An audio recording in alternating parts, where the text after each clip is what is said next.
Hello everybody, welcome in a new episode of the Beardbarian Entertainment. My name is Yves and I am the Beardbarian. Today we're going to talk about history, how my interest in history grew, how I developed my knowledge of history, and how developing your knowledge of history can be a great good or a great evil if you don't watch out. So stick with me if you want to discover more about history.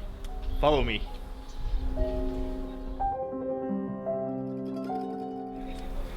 Alright, so right here we're standing next to a vliet, or a small canal that was used for the water circulation in the city.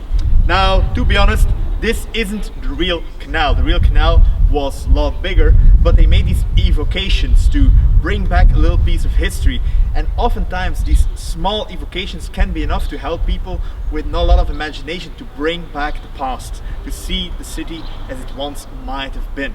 So, the clue is, if you want to make history of value in your life, you start looking for these clues even when they are not brought back through an evocation. You start creating them in your own mind, start looking for traces and bring history right back to you.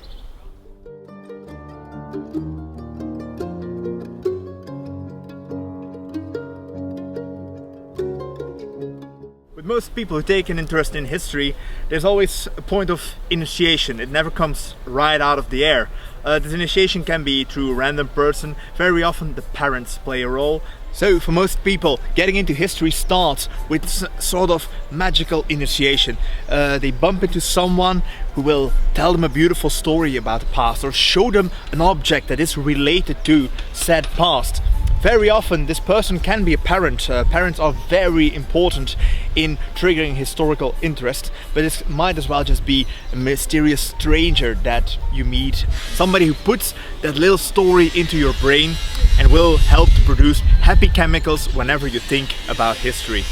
Now for me personally, it's mostly the early Middle Ages and the Celtic times, because it's very easy to start creating your own stories there. There's lots of gaps in the knowledge, which helps with being creative, which helps with fantasy. But history is a very broad field. There's a lot of people who get these happy chemicals in their brain going when they think about the 50s, when they think about World War II, or about Romans. But yeah, as I said, I think the Middle Ages is the easiest to get these happy chemicals with.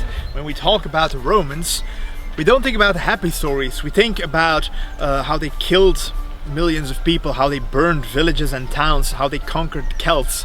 So it's a lot harder to get that imprinted on children to get happy when they think about history. So that's why we tell them the fairy tales, why we tell them the happy stories, and that's why the Middle Ages will be the main focal point of this video.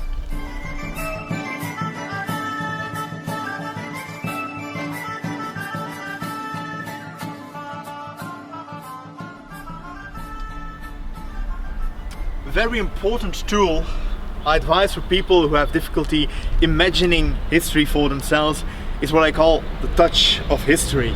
The touch of history involves getting your hand on an old piece of stone, like for example a part of this wall, and you just ask yourself the question, who has touched this stone? And you start thinking of at least the people. The people are essential in the story of history. Of course, it's been put there by the stonecutter. What kind of life might the stonecutter have had? It's been put there by the builder. It's been maybe touched afterwards by a monk visiting his monastery. It might have been touched by one of the citizens living here during the war. And just by asking that question, you start thinking thoughts you might have never thought before about these people. You might think about people that you didn't even consider before. So the touch of history, wonderful tool, and you might also use it for other circumstances. If you are looking, for example, a crowd to sell, if you're in PR, if you are in sales, just touch an object and think about people that could be related to that object, and you'll come across solutions. You'll think of people that might be the people you need in your circumstances.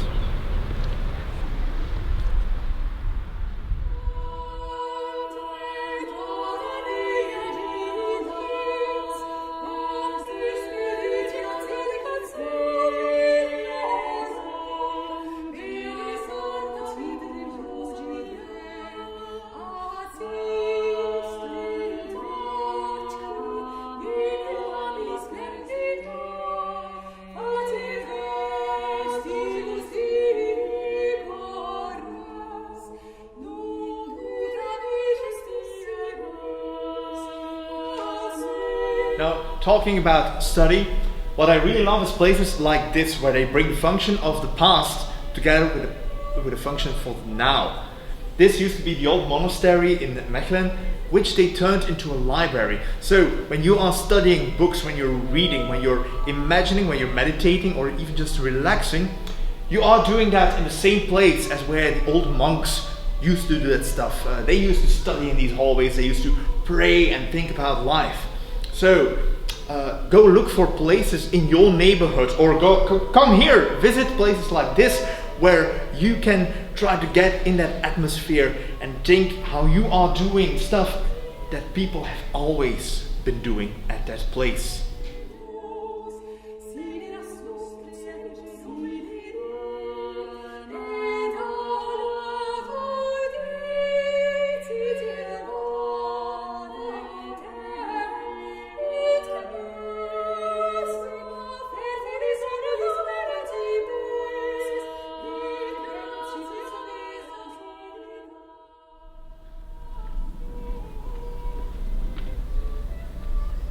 Now, the reason why I believe that pursuing or cultivating an interest in history is a great thing is that because it offers you both the chance to be active on a scientific field, to develop actual knowledge, but also the chance to develop your creativity, to create, to help out with your fantasy. Whereas just delving into fantasy might not really help with generating knowledge, with generating something that helps you out in the real world. On the other hand, delving into other sciences might not really help with creativity and having a great fun living in your own brain. So that is why history really is my big passion. If you're already a creative person, it becomes a lot easier to establish that connection with people of old, to envision the way they lived and get them close to you as if you're living on the same planet. In fact, it's not that hard. We are living on the same planet as these people. We might just have a few different views. I always say, visiting historical places, thinking about history, it's almost like visiting another country. People have different culture, they live in different ways, but essentially we are still sharing the same world. Alright, so the first part I mentioned is of course the science part. You need the knowledge to complete your image of the past.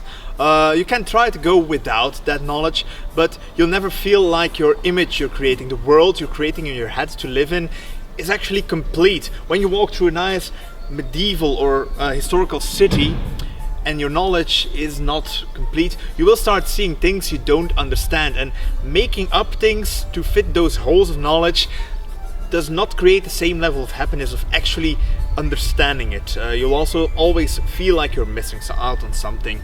To get that knowledge, I personally went to the university to study history, but that's not a prerequisite. In fact, the creativity doesn't always come out at university. So you might as well just read a lot of books, go to the right websites, watch YouTube videos like this one to learn more about history.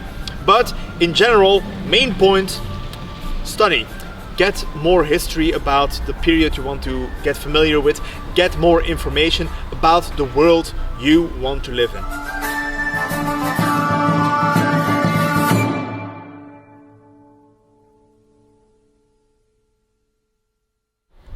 Now, as I mentioned earlier, due to the feelings we often get around surrounding history when we get into it when we're young, the romanticizing feeling can become a problem later on if you don't get more knowledge and if you don't try to get your creativity in a straight line.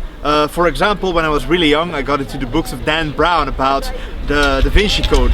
great book, contains some nice historical facts, but other than that it's mostly a conspiracy theory. And if you get into history through that kind of story, if you get into history through that kind of narrative and you don't get more information, if you don't try to get your fantasy on a straight line, it will no longer be about getting the good feeling, it will no longer be about getting the connection with the historical people, but you will start delving into stories that are simply not true and might actually make you unhappy because of how the resulting view on the world might be if you continue on that path. So let that be kind of a warning.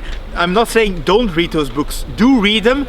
If you come across interesting information in those books, try to learn more about it. That's what I'm encouraging here. Always go for more, never for less. So I hope with this video you have a clear view of how your interest in history works for you, or doesn't work for you, wherever you fall on that line between science and fantasy, and how you will make, I hope, a better world in your head with the help of history. Now, as a guide, creating a world for people is a very important part of my job. That's why I always keep on studying history, and why I also have to keep on practicing my own skills at fantasy. So I hope to see you during maybe one of my guided tours. Also don't forget to watch my next episode, where we will go and see where my journey as a city guide started. So don't forget, like, share and subscribe. This was the Beardbarian. Cheerios, and see you next time.